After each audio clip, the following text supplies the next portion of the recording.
And we're live with the YA Mentor Chat number 2. And this is going to be a fantastic evening, everyone. We've been talking for the last half hour, and you're going to love the people you're going to meet tonight. So I'm Nikki, your host for this evening, but it's not about me, it's about them. And I'll start you off with the introductions. Go ahead. All right. Okay, here we go. I'm Amalinda Berube. My debut novel is coming out next August. It's called The Dark Beneath the Ice, and it is a YA ghost story. That's the kind of thing I write, is the weird and the spooky and the ghosts and the monsters, and that's because that's what I most love to read. So that means that's what I'm looking for from you guys, because that's what turns my craft. Something that will scare me and make me think. Send it to me.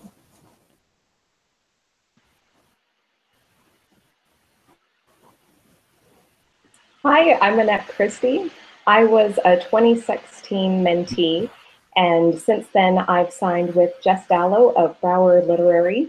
And this year I get to co-mentor with my mentor from last year, Sonia Hartle, so I'm really excited to see the other side of it.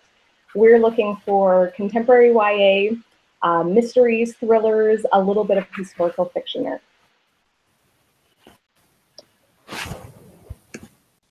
Hey everyone, I'm Emily Martin, author of The Year We Fell Apart.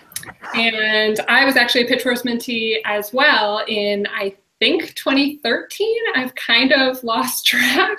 I've been a YA mentor for the last 3 years. And this year I'm looking for contemporary YA, I'm looking for magical realism, as well as contemporary with some speculative or magical elements. I'm looking for suspense and psychological thrillers, and I'm also looking for a weird subset of horror that I describe in more detail on my blog. Hello, I am Heather. I was also a Pitchwars mentee alternate. So I guess not also, I was a special butterfly to Rachel Lynn Solomon's Team Ginger crew back in 2014. I'm the author of Nothing Left to Burn, which is releasing March 13th of next year. And this year I am co-mentoring with Rachel Griffin, who is fantastic. We are looking for a lot. We love a lot. We are looking from, the raw, gritty YA contemporary to the lighthearted and whimsical to, the magical infused stuff, which I'll probably get into a bit later because I know there's some confusion on that realm, but super excited.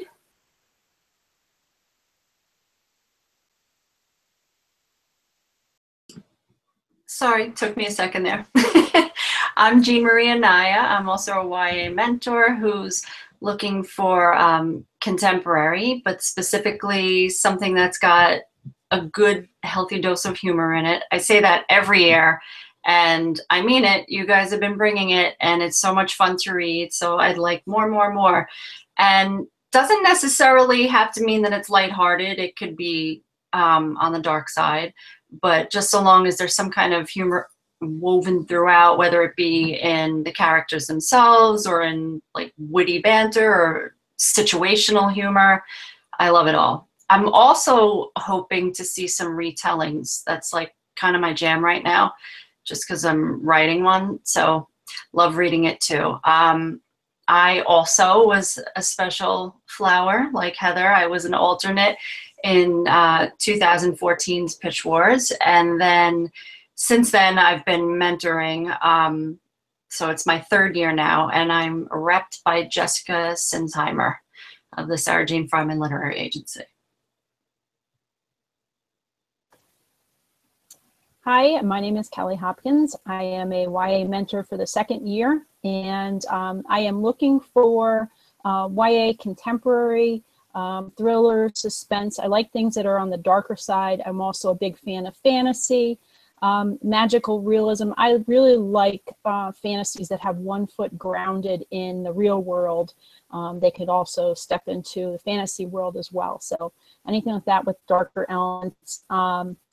Humor is always great, especially to offset that darker idea. And I am currently between agents, but I am write YA contemporary right now, loving it. So, you know, bring me that kind of stuff, and I'd be happy to read your work.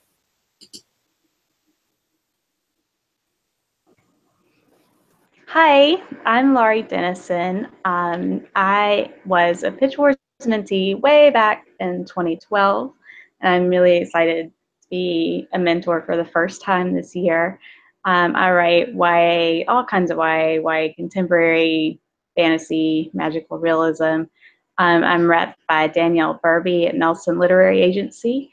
And it's a little bit different because I don't have a submission list this year. I already have a mentee from the Teen Pit contest, and she is wonderful. You guys are going to love her work so much. But you can still be my mentee, so please, please, please go complete the scavenger hunt.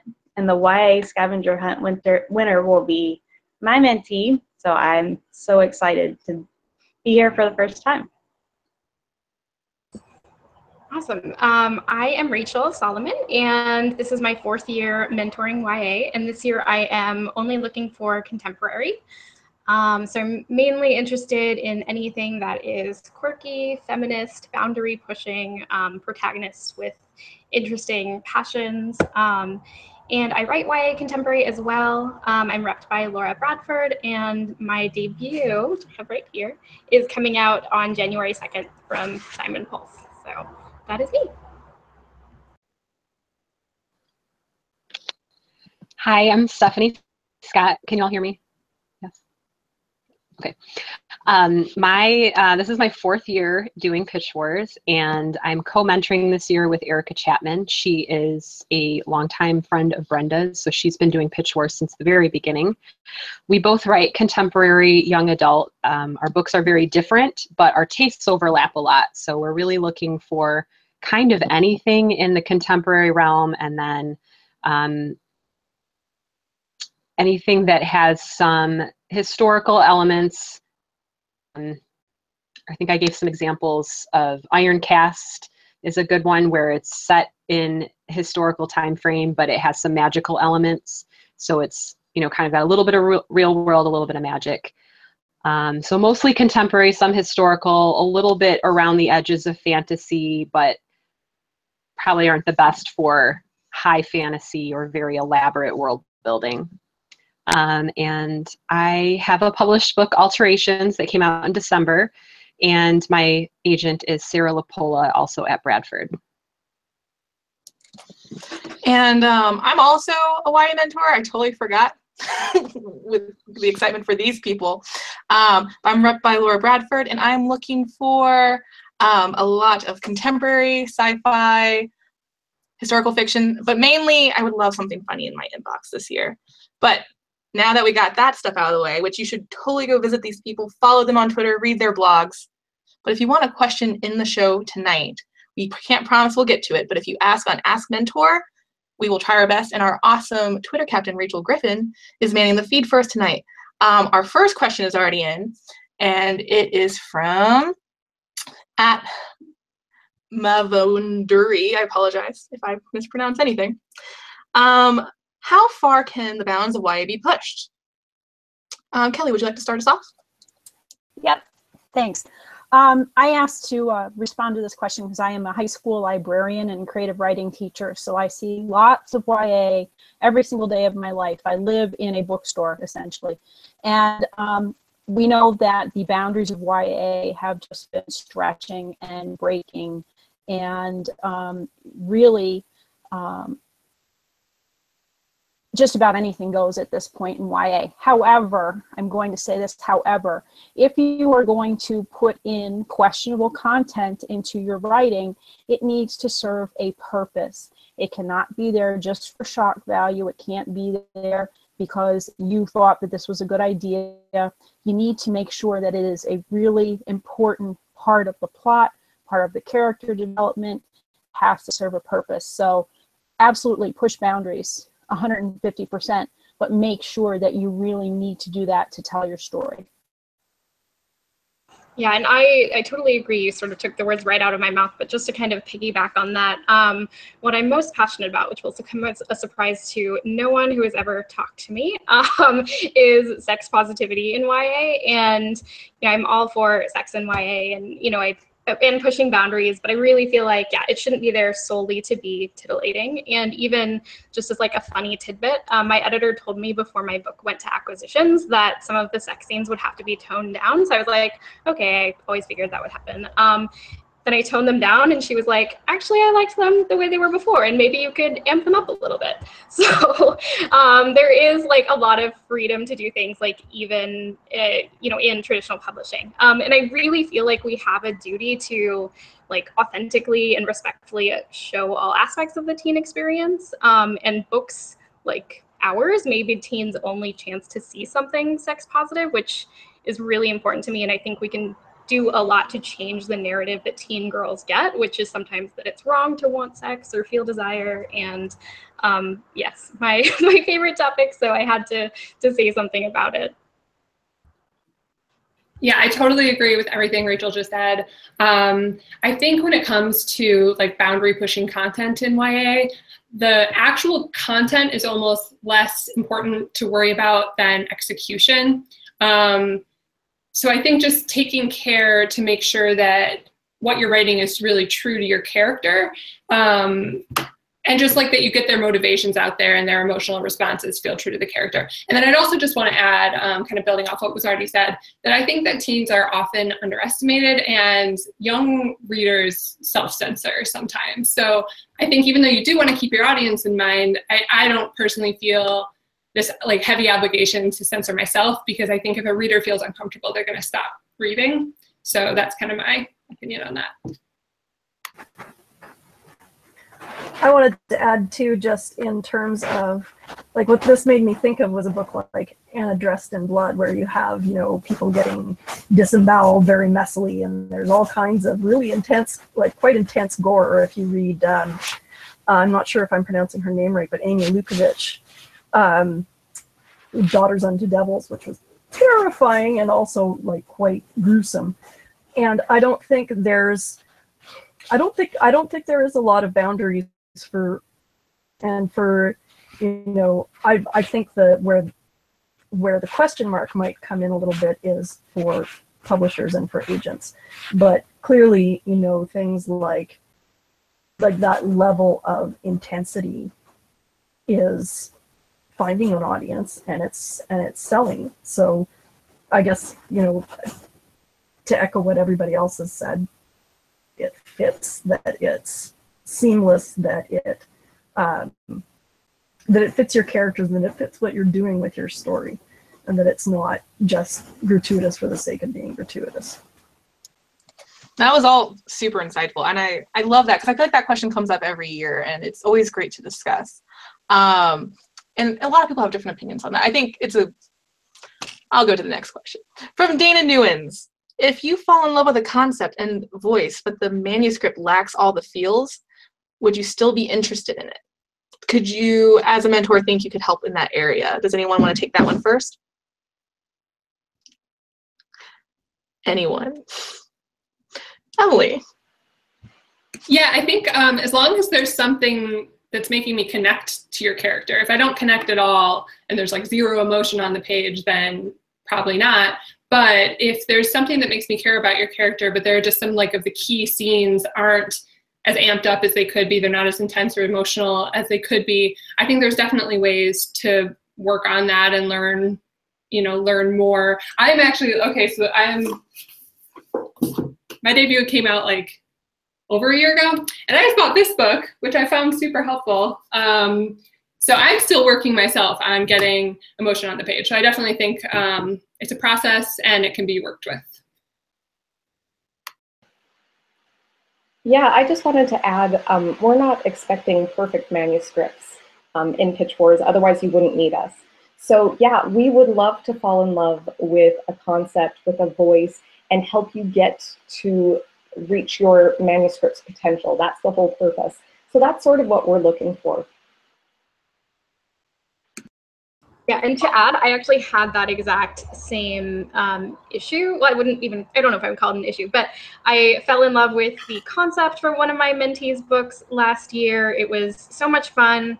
It was like a really fast-paced book, and we didn't really get a chance to be inside the main character's head. And I was like, why does she like this girl? Like, can we feel more emotion when she and her online girlfriend are meeting for the first time? And that was a major thing that we worked on, and she did an awesome job. And if she's listening, I hope that she doesn't get mad at me for saying that, but she did an amazing job. And so yeah, that there was something there. It was this really fresh concept. And that was what attracted me and my co-mentor, Kit, to it. And then we worked on the emotion. And actually, Rachel, you totally helped me with that when you were my mentor too. I had this book with people like the voice, but actually one of the first drafts, I asked people if they liked the character whose name was Ellie, and they went, "Who's Ellie?" I'm like, well, that's a problem. You can't remember the name of my main character. But Rachel picked me anyway, and I got my agent from Pitchwars.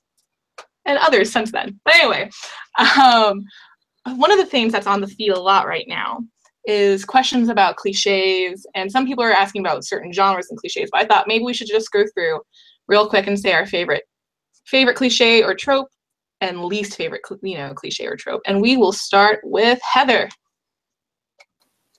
Oh my gosh, you started with me with the hardest question ever. I actually often really love all cliches, and it just depends on how they're done.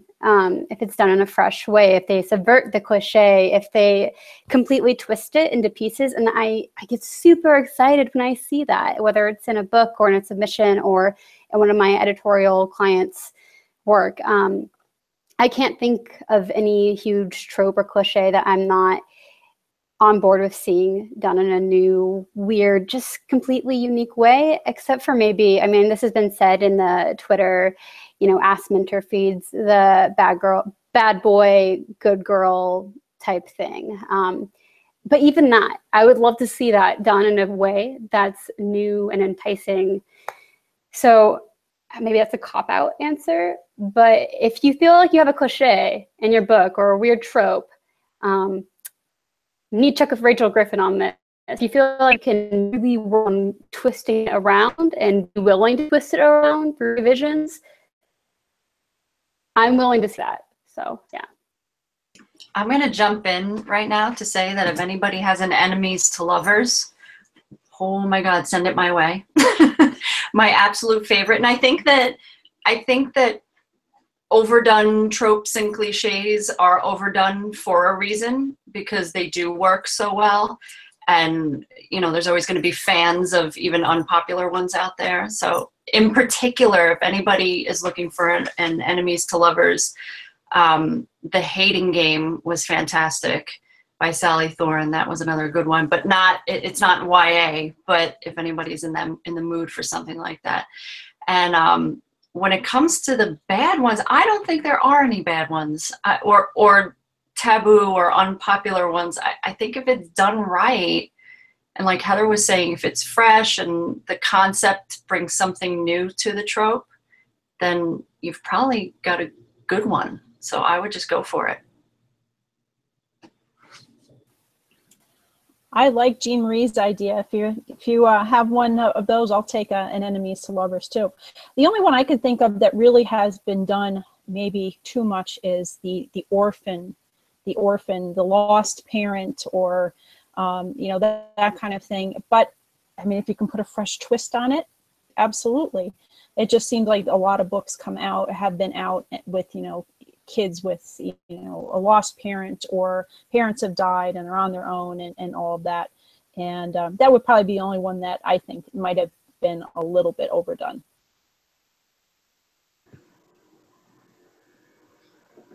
All right, I hate to echo what's already been said, but I agree with all of those things. And I don't care for absent parents just for the sake of being absent. But yeah, I think of Holly Black's book, The Coldest Girl in Cold Town, and it's like she wrote a book to say, I'm going to write a vampire book like you've never seen before. If you make it special, you can take anything and and make it work. So. Yes, I will also take a giant plate of your Enemies to Lovers books. I'm also working on one right now, so I'm very in it. To echo, I definitely am not into good girl, bad boy stuff. And just to add, I also feel a little burnt out on like the two broken people falling for each other thing. Like, you know, he has dead parents and she has cancer and they fall in love and then they're healed, but things are still sad. I don't know. I'm just a little done with that because I feel like it's pretty, YA is pretty saturated with that kind of thing. Well, I love a good boy next door or girl next door story. And probably the trope I'm not into as much, but it delves into fantasy more, is the chosen one going into some kind of other dimension to save someone. Not that there's not good stories like that, it's just kind of not my thing. Okay, and guys, I just have to tell you, everyone always asks how we fight for the manuscripts, and we're all very, you know, civil and nice and polite, but literally we're chatting with each other on the side being like, I will fight you for Enemies to Lovers. And yeah, there will be bloodshed in Pitch Wars. We're putting the war in Pitch Wars this year, guys. Don't let these smiling faces fool you. Our next question comes from Nika Dixon. Are the mentors able to help with POV? I write third person, but I know many YA books are first person. Would anyone want to touch on that? I can. Go for it. Yeah, my mentees last year, they're twin sisters, so they're both together. They started out with a third person point of view, which I actually thought worked okay. We were just working to make it a little bit more immediate, you know, so we were working on point of view, and they came up with the idea to make it first person. So they rewrote the whole thing first person, which I was not going to ask them to do that. I really thought it could be okay the way it was, but they wanted to do that, and I think it was a lot stronger for it. But we were also taking the story in a little bit different direction where I think the first person worked. So it was kind of cool that they came to that conclusion on their own. Definitely working on point of view. It's one of the things that can make or break a story, I think, is how you use it. And so that's kind of what the whole Pitch Wars mentor thing is about, is helping with stuff like that. Yeah, my Pitch Wars manuscript last year was written in third person, and I panicked at one point realizing that everybody else is writing in first. And what I did is, with my mentor, but also with one of my CPs who's so good at writing such a close third person that you almost didn't figure out that it wasn't in, she wrote in a close third person, you thought it was first. And so that's one of the things that I worked on. And when I started querying and got my agent said one of the things that attracted her to my manuscript was the fact that it was written in a close third. So certainly we can work with that. I don't think you need to write in the first person. If you feel more comfortable in third, we just gotta figure out how to make that really close. Yeah, so as some people might know, I made my mentee, I suggested, actually no, I did, I requested her to send me her first chapter in first person that was at the time written in third person after she'd sent me her full. Actually, before she sent me her full as a test. And so she was really freaking out, but she sent it to me. And part of the reason I asked that goes back to the previous question about the feels. The first few pages, I knew the feels were there. I knew there was something that was kind of missing. And when she sent me that first person revision, I was just blown away. Like suddenly I was knocked out of the park, I was heartbroken, and it just transformed her writing. That obviously does not mean that that's the answer for every writer and that third person can't evoke feeling, but for her, it was like the key in the story, and I was so excited. So yeah, I'm all about considering how the point of view impacts the internalization and how it fits for various characters and voices. Thanks, guys. That was really helpful. At Blue Boy Blitz just asked a question that I think a lot of everyone who's ever written anything, especially a query, has, and that's how much should you tease a plot? Does anyone want to tackle how much you should reveal in your query or your pitch, especially when applying for pitch wars. Kelly. Oops, sorry. I'll go after Kelly. Okay. Kelly, go. When I write a query or I read a query, you need to have enough information that you have a decent feel for the major plot line. Focus on your major plot line. You don't need 3 different subplots in there. You don't need lower level characters. Focus on your main character, your main plot line, the main storyline, the main conflict. What are the major parts of your story that you need me to understand so that I know whether or not this is something that I want to read further?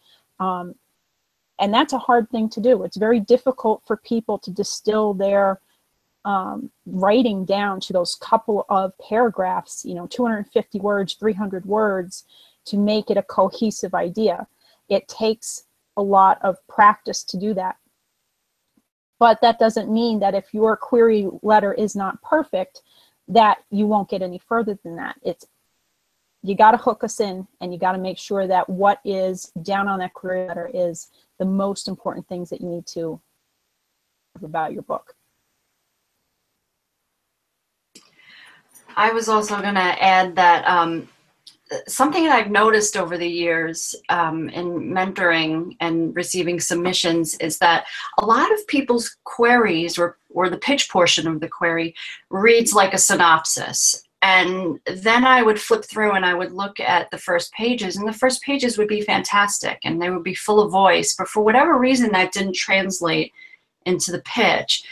And so I guess my point of advice would be whatever you're doing when you're writing and you're kind of throwing in that voice and really getting into the character as you're writing it, do the same thing for the query and make sure that you've got the stakes, what they're up against, and the consequences, what's going to happen, if everything falls apart for them.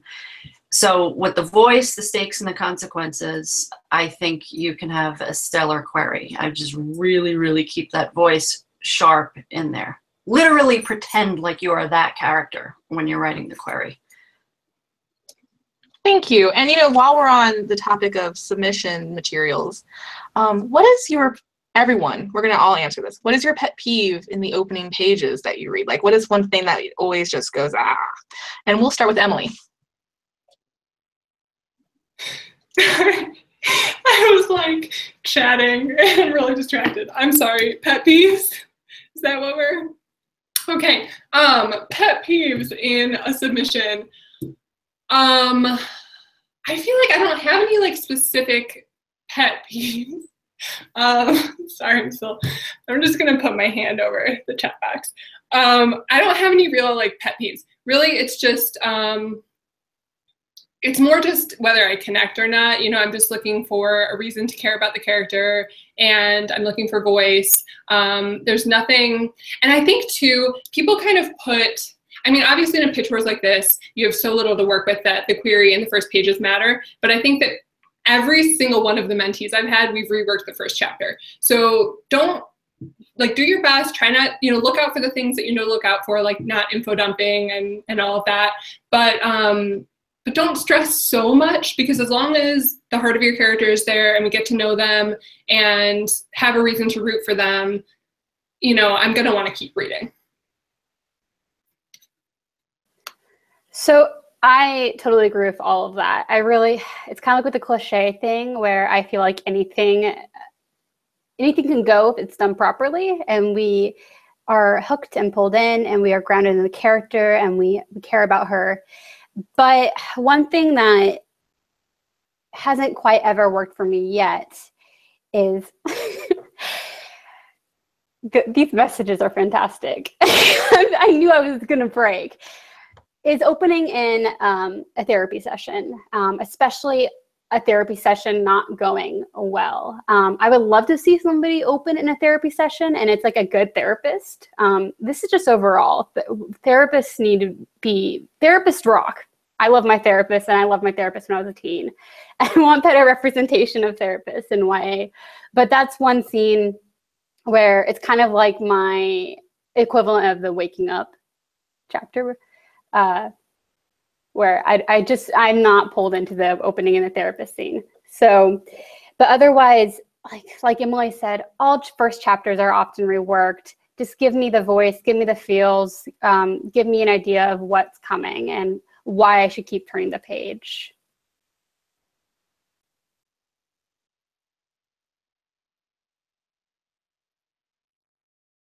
Jean Marie, would you like to go next? Sorry, I was having mic issues there. Wait, can everyone hear me? Am I good? Yes, you're great.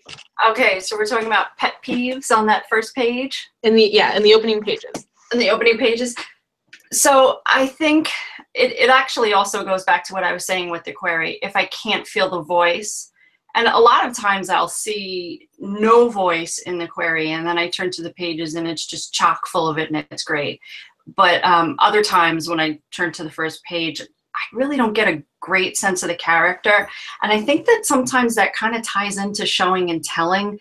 Like, instead of making me feel like I'm sort of watching the character and I can get a sense of who they are from the way that they speak and the things that they think about internally, I'm more told what they're like. And that, to me, it's a show and tell problem, but it's also a voice problem, at least in my mind. So that's one of my pet peeves, is if I can't really feel the voice and I can't really get a deep sense of the character in the first 5 pages, it's usually a no from me.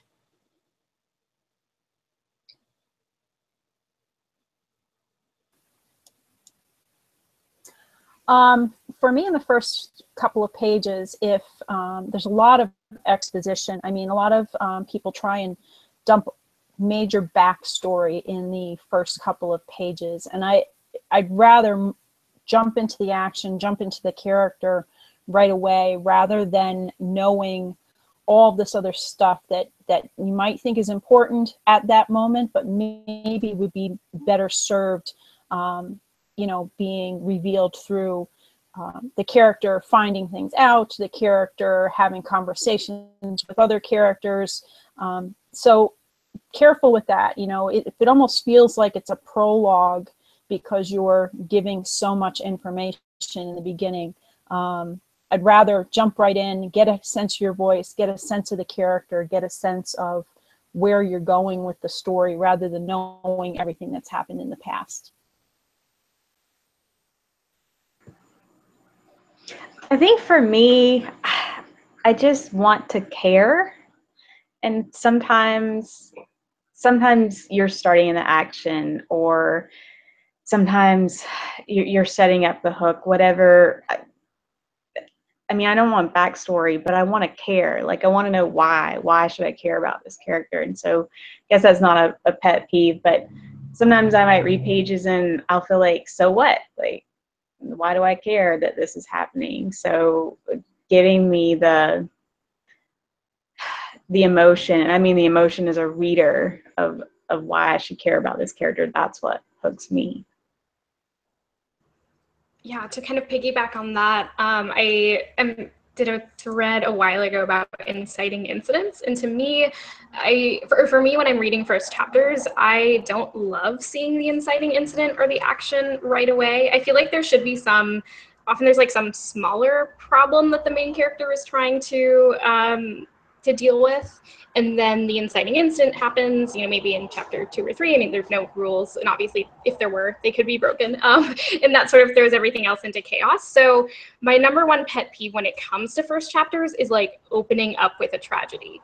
So like sentence 1, my boyfriend just died. Like, how can I possibly care when I don't know who you are? That said, of course, there are books that are exceptions. So like Nina LaCour's Hold Still opens with the main character's best friend having committed suicide. And like, there's just something incredible about her writing that she makes us feel sad right away. So obviously rules can be broken, but in general, that's not my favorite thing to see right away. So just to recognize, first pages are really hard. So I'm never looking for perfection in a very first page. I do really like a good solid first line. So I think tweaking can definitely be something that to get that good first line. My only pet peeve would really be a lot of pondering by a character with no movement. So if someone's just, I don't know, walking, or you don't even know what they're doing, it's just describing themselves and their life and their world, that can be okay. But if it goes on for a couple pages and nothing's really happening immediately in the story, that can be an issue. But I feel like anything like that can be fixed.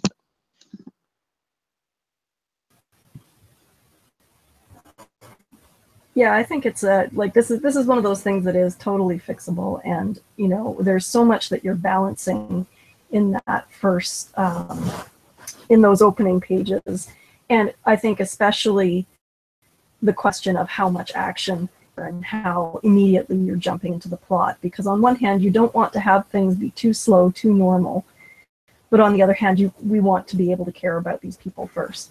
So I guess, you know, what I'm looking for when I'm reading is like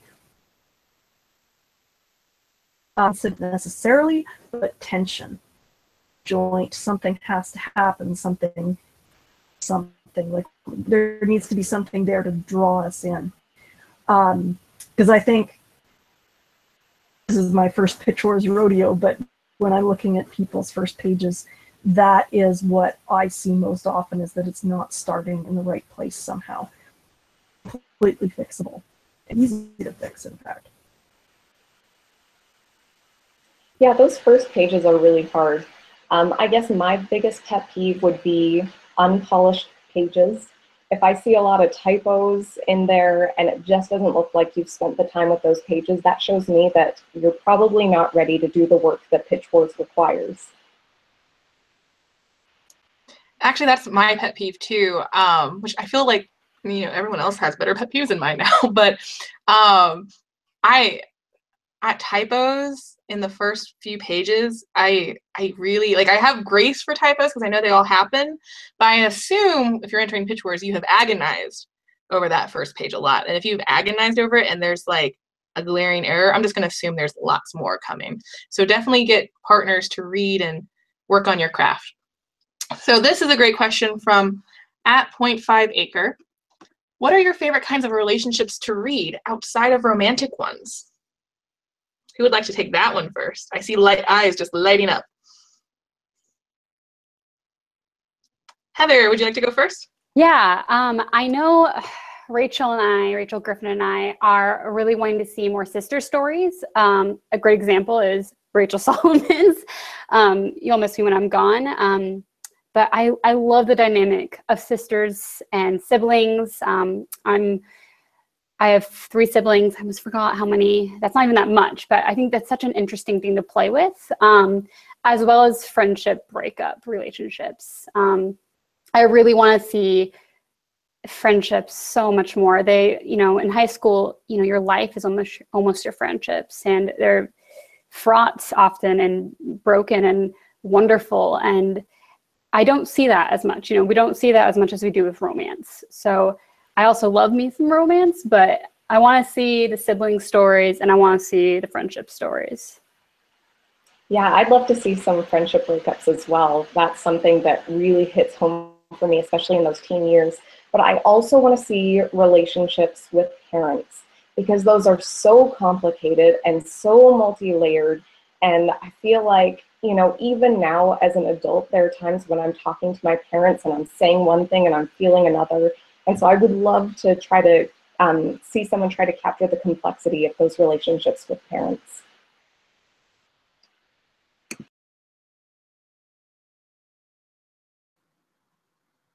I said this on the Twitter feed already, but I really like multi-generational families as well.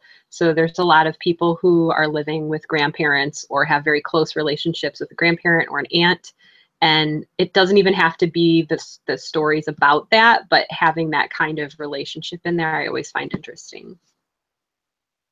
And then just to add something like slightly different that I just thought of that I like is main characters who have relationships not romantic necessarily, relationships with adults who are not family members. So maybe it's like a teacher or like a quirky, like local author who lives near them, or like a musician that they're fond of. I think there are so many weird like power dynamics that you can play into there when like a teen has some kind of friendship with an adult. Like I'm thinking of Making Pretty by Corey Ann Haydu, where the main character has best friend is like in her mid-20s, I think, and it's just a really interesting dynamic. And I think so many teens are looking up to older people, and yeah, I don't know, if anyone has something like that, I would love to see it.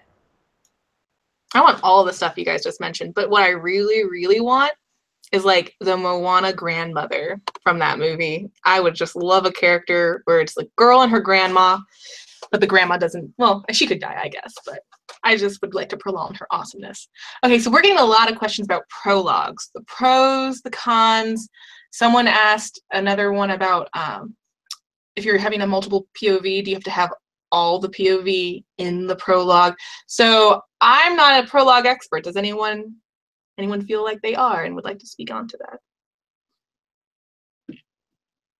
No.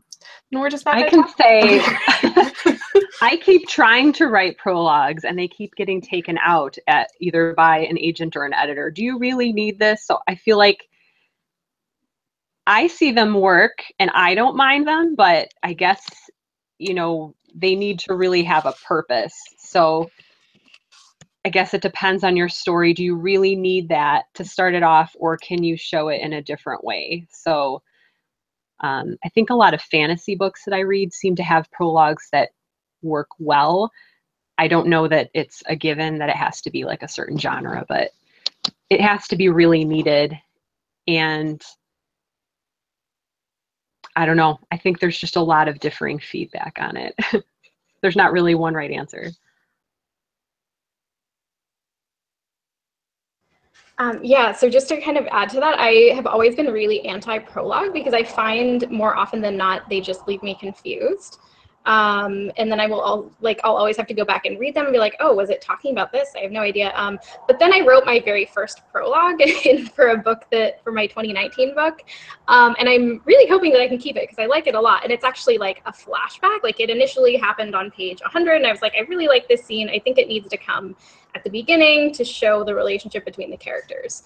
So I don't know, I almost prefer prologues if they're like something from the past as opposed to like here's a peek at something that might happen in the future. It almost feels like cheating because you're like giving them a little piece of it before they get there. And I think just speaking on behalf of contemporary, it's really hard to write a good prologue because also, I guess when now I'm gonna like cancel out what I just said, but if you're thinking about a flashback, if I'm reading a contemporary YA novel, I don't want to start out reading from the point of view of like a 10-year-old, really.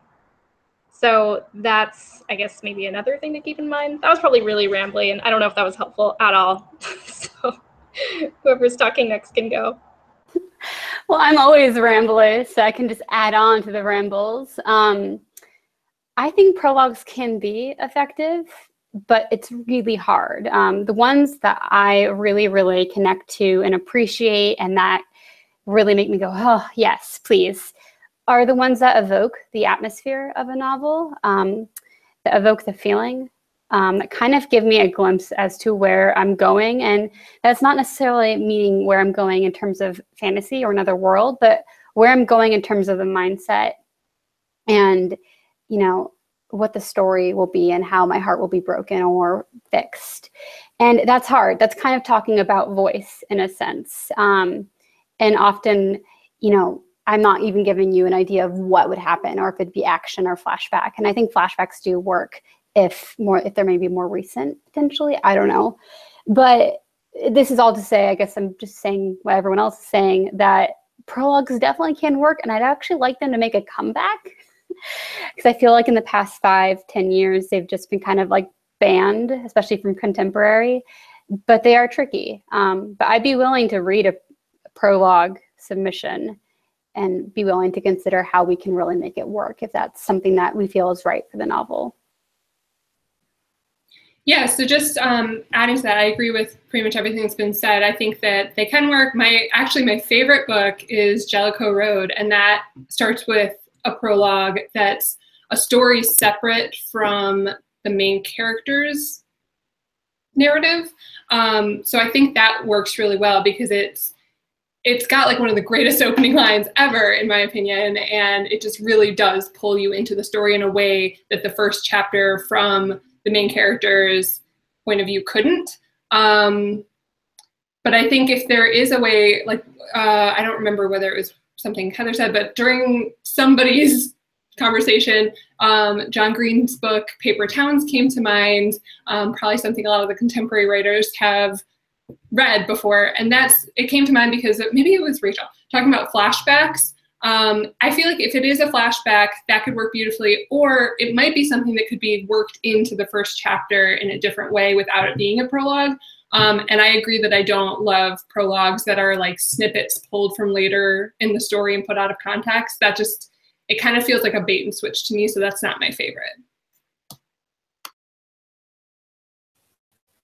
I just want to say, prologues can work. I've seen them work. I've read books where they really seem to fit well, especially when you get into sequels and things like that. But for first books first book, if I had a submission come into me that had a prologue, it would not be, a strike immediately, but I would definitely look at it, like Emily said, how can we make this work, or how can we combine it into the first chapter? How could we start it differently so that, the prologue really, really worked for that piece. Awesome. So I missed the halfway mark because I was so engaged with this. Riveting chat, guys. This is just fantastic. So we have 15 minutes left. So if you're watching and you're like, man, I want my question answered, remember, go on #AskMentor, and we'll try to get to as many as we can in the next 15 minutes. Also, just a brief commercial break for Writer's Life Apparel, where you can get all your Pitchwars swag. And we have a bunch of new mugs this year, actually. I'm really excited. I need to get more. I only have 2. Our next question is from @Miffy Can queries be in first person successfully? Do you prefer them in third person if the MS is in first? Anyone want to talk about POV in a query? I personally like them in third person. Melinda, what do you think? Would you like to go next, Melinda? I saw you. Yes, sorry. Okay. I'm just trying to unmute myself. There we go. Okay. My understanding is that anything but third person is kind of a faux pas, and you don't really want to go there. It feels gimmicky, it feels weird, and it's kind of a turn off. So I would absolutely, like, there are things like when you're writing a query, the sticking to third person point of view, I don't think that's one of the things that you can really.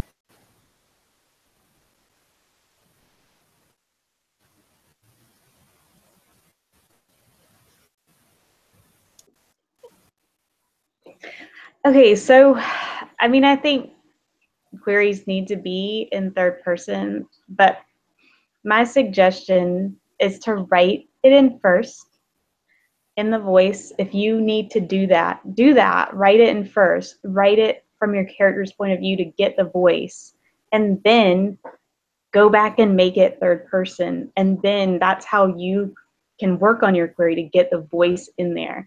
So you need to make it third person, but write that first person query for you so that you can put voice in your query. Awesome. Thanks, Lori. So, the thing I really like about this group here especially is that we've all had, different paths and careers and a lot of different things going on. So what I wanted to talk to all you on, what is your #1 piece of advice for someone trying to make it? And let's start with Jean Marie. Sorry, just unmuting myself.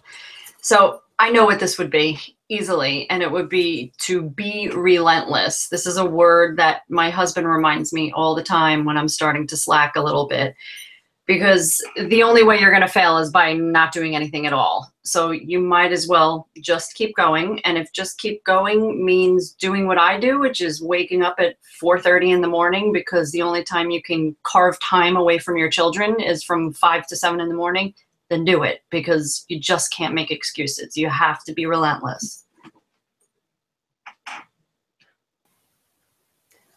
I'd echo that from Jean Marie. I mean, I've been writing for years and years and years, and I think it was my 7th book that got me an agent. And you know, and then you go out on submission, and books, sometimes they sell and sometimes they don't, and you just have to keep writing. You cannot stop writing. You need to learn about writing. You need to you know, get yourself some really good resources. There's a lot of books floating around on the hashtag that we all love. Buy them, read them, and read the blogs, and just keep putting the words on the page no matter what. I totally agree with what Kelly just said. You have to keep working. You have to keep at it. The only way that you don't succeed is you just can't give up. You have to keep going. And I think the other big thing, and that's one of the things Pitch Wars is all about, is reaching out and connecting with other writers and putting yourself out there and finding other people who share your passion and who know what this is like. And that's what gives you the fuel to keep going. Yeah, to add something slightly different, and I really hope that this comes across as more realistic than pessimistic, so fingers crossed. But, you know, there's really no one path in publishing, and I don't know any two people with the same journey. And this might be hard to hear, but the book you're working on and submitting for Pitch Wars might not be the book. Maybe it won't get an agent, maybe it will, and it won't sell. You know, I am pretty transparent about my journey. I queried 3 books before signing with my first agent, and then she submitted 2 books plus my debut before I left, and then I queried my debut and signed with my new agent, and she sold it. But so my debut is my fifth completed book. So, you know, but I can't guarantee that if you get in, you're going to get an agent or you're going to get a deal. But what I can guarantee is that you can only get better as a writer, and you can only learn more about this process regardless of whether you get in. So, you know, even if this book right now is not the book, and there's just no way of knowing because publishing is insanely unpredictable, it's still a really important part of your journey.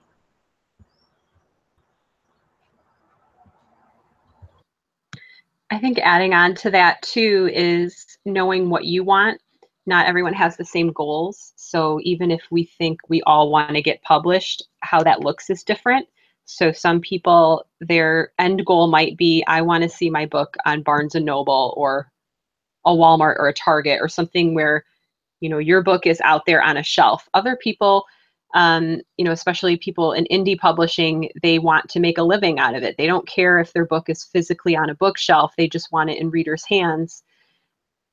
Some people want to make a list, like a New York Times list, and like those goals will affect what you do. So for me, if I just want to tell the story that I've been dying to tell, and I don't care about making it super popular to get on a New York Times list, that might look differently for my path. I might write a book that's a little less commercial.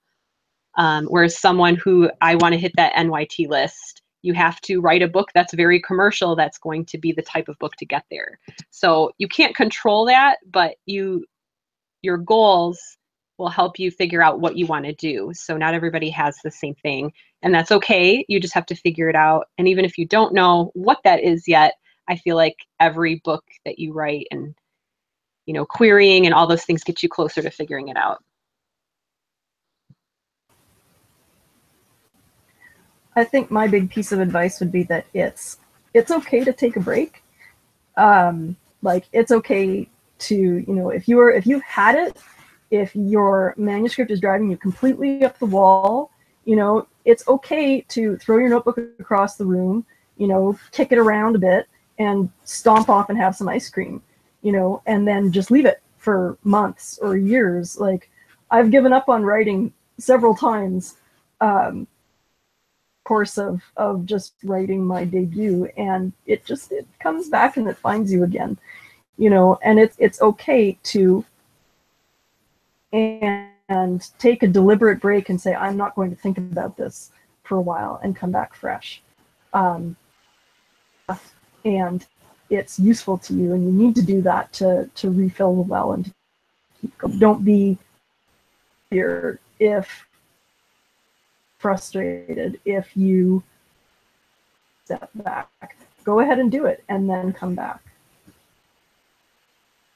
My advice is that you really need to learn how to take feedback and how to use it. Because if you get into pitch wars, you're going to be revising. But guess what? If you get an agent, you're probably going to revise that book some more. And then if you sell that book, you're going to be revising some more. So I know it's easy because these projects are so personal and we're so passionate about what we're doing. When you get criticism, it's easy to go on the defense and want to say, well, you're wrong. But you really need to let it soak in. And I say, when you get feedback that makes you feel defensive, sit on it for a few days, see if it resonates, and then come back to it.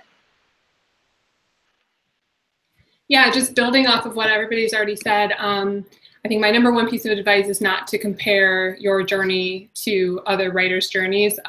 It's especially hard in situations like pitch wars where it's all kind of a little bit public and you're seeing who gets picked and who doesn't. But you know, that's not really the point of the contest. It's to put your work out there and to grow. And really that never stops anyway. I mean, throughout the entire journey of being a writer, there's always going to be somebody who seems to be moving faster or getting bigger deals or hitting the list or getting awards, whatever the case may be. There's always going to be something that you are striving for that maybe somebody you know seems to be achieving before you. So just focus on your own work. And I think tied to that is not setting unrealistic expectations for yourself, even if it's in terms of timeline, kind of building off what was just said. I still struggle with this. I always think I'm gonna crank out these crazy fast drafts, and if I do, then they're gonna be really terrible. So just taking time and focusing on your work, because that's really the only thing you can control, and it's not something that you should really rush necessarily.